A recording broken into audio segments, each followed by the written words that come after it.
What is going on, Lucid fans? Welcome back to Fanatic Journey. So I want to start off by talking about CPI data that is coming out on the 13th and why that might be a little bit more optimistic than what a lot of us are thinking about. And if so, what that will mean for us as investors. And outside of that though, right now there's a little bit more of a negative sentiment when it comes down to Lucid, and rightfully so. It has gone down quite a lot, but I just want to put something in perspective on how you should be thinking of Lucid. But before I get into any of that, making sure you guys hit that thumbs up and subscribe is always greatly appreciated. With that, let's get right to it.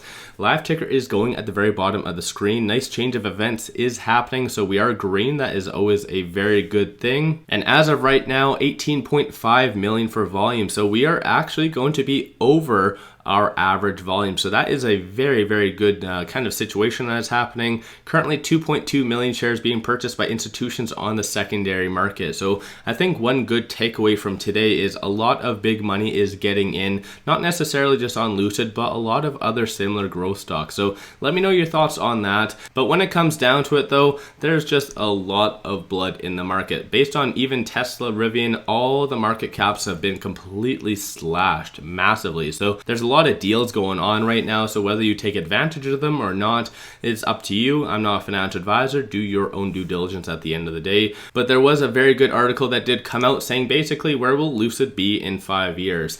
So there's a lot of different things that I've touched on in many videos that basically encumbers this article. I just wanted to put it in perspective. This is the time period that you should be looking at 5 years out, not necessarily what is going to be happening next week or the following week. You need to find a good company such as Lucid and do your own due diligence, and if that fits within your timeline of 5 years or possibly more, then invest. That's my own 2 cents on how I see things and investing and all that fun jazz. But as well, to put it in perspective, so this is the S&P 500, basically the annual returns. You can see 2 different things. You see the basic chart. It also does have the intra-year decline, so basically the low point as well. So you do see 2002, 2008, so the big recession, 2020, there's a lot of big dips that have happened over the last 20 years or give or take. But looking here, this is a little bit more interesting if you want to put it this way. So right now, let's say looking at 2002, the intra-year low for that year was 35%, give or take, and we settled around 22%. In 2008, our intra-year low was 47%, and we did settle close to around the 35%. So I just want to put that in perspective because as of right now, year to date, we're almost down 25%. So arguably, we have another 10% worst case scenario, let's say, to go down. That's my own 2 cents on how I interpret things.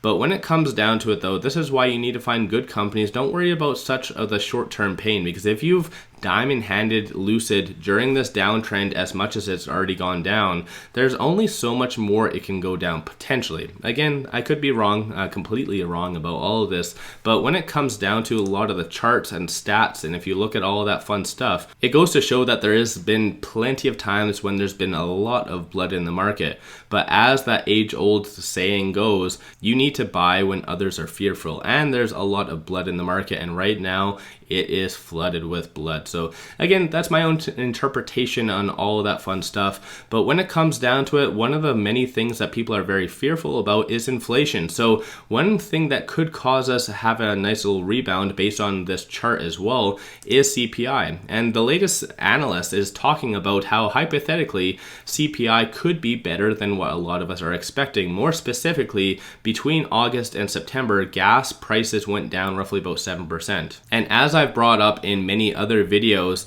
the whole gas basket component of that, of the CPI, is one of the main attributing factors more so in February and March that caused CPI to go up so much so fast. So let me know your thoughts on that. Hopefully if CPI is lower than expected, then we could have a nice rally. Of course, there's many other different factors, but in my opinion on how I see the market going, especially more so you have the Feds on the sideline that is wanting attempting to combat inflation, and they're willing to basically start a recession to do that. If CPI data is in fact lower, especially more so than even the forecast, then the Feds will have basically no ammunition to and justification to raise it to that 5%. Of course, as I always say, this is my own interpretation on things. Let me know your thoughts on that in the comments below. But I always like to look at the data behind the scenes and even all the call options. It clearly shows that below $12, which we did briefly touch around the $12.20 yesterday, it doesn't appear as though that we'll be going below that based on all of the call options. Of course, that could be completely wrong, but I think